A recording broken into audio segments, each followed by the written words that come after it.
इस बार हम 78 भदोही लोकसभा क्षेत्र में शिक्षा की व्यवस्था को दुरुस्त करने के लिए, चिकित्सा व्यवस्था को ठीक करने के लिए और इसके साथ ही साथ युवाओं को रोज़गार दिलाने के लिए कल कारखाना, कंपनी, फैक्ट्री, मिल लगाने के मुद्दे को लेकर के चुनाव लड़ रहे हैं। इसके साथ ही साथ बिंद, केवट, निषाद, नाई, प्रजापति इत्यादि जो अति पिछड़ी जातियाँ हैं, इनको आरक्षण दिलाने के मुद्दे पर हम काफ़ी लंबे समय से संघर्ष कर रहे हैं।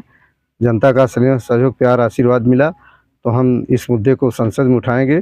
साथ ही साथ जो शिक्षा का बाजारीकरण है, आज दोहरी शिक्षा प्रणाली है, उसको समाप्त करके सभी के लिए एक समान शिक्षा की व्यवस्था, जो भी गरीब परिवार के छात्र छात्राएं हैं, चाहे वह किसी भी जाति, समाज, वर्ग, कौम के हों, उनको निःशुल्क शिक्षा की व्यवस्था के लिए हम लड़ाई लड़ेंगे। इस समय बिंद समाज सहित अति पिछड़े समाज का समर्थन और झुकाव हमारे ओर है, क्योंकि जो बिंद की बात कर रहे हैं, चिन बिंद की, वह जो है समाज के हक हिस्सा के लिए, समाज के मुद्दों पर कभी संघर्ष नहीं किए हैं।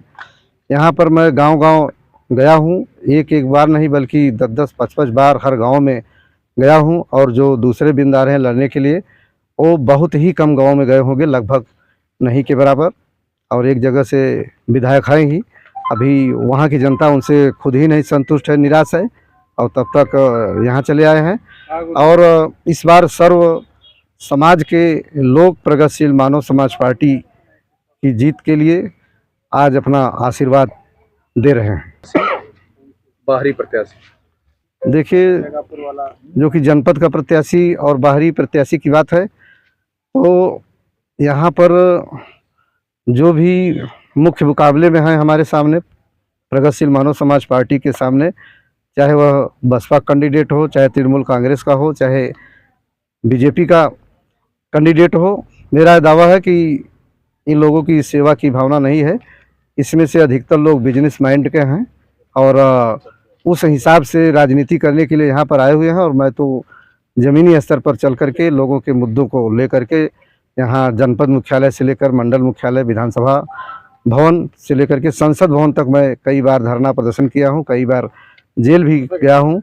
और हमने हमेशा गरीबों, मजदूरों, किसानों की आवाज़ को उठाने का कार्य किया है। जहाँ तक स्थानीय बाहरी की बात है, यह स्वाभाविक है कि जब क्षेत्र के प्रत्याशी रहेंगे तो लोगों के बीच में ज़्यादा पहुँच पाएंगे, ज़्यादा विकास करेंगे, उनको क्षेत्र की कुछ ज़्यादा पीड़ा रहेगी, ज़्यादा दर्द रहेगा।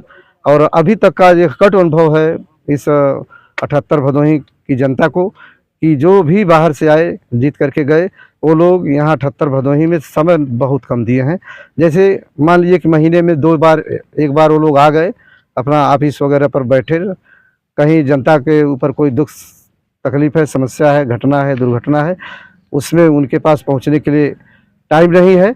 और वह लोग बहुत कम समय, जब समय ही नहीं देंगे तो विकास कैसे कर सकते हैं। तो ऐसी परिस्थिति में हमने तो पूरा जीवन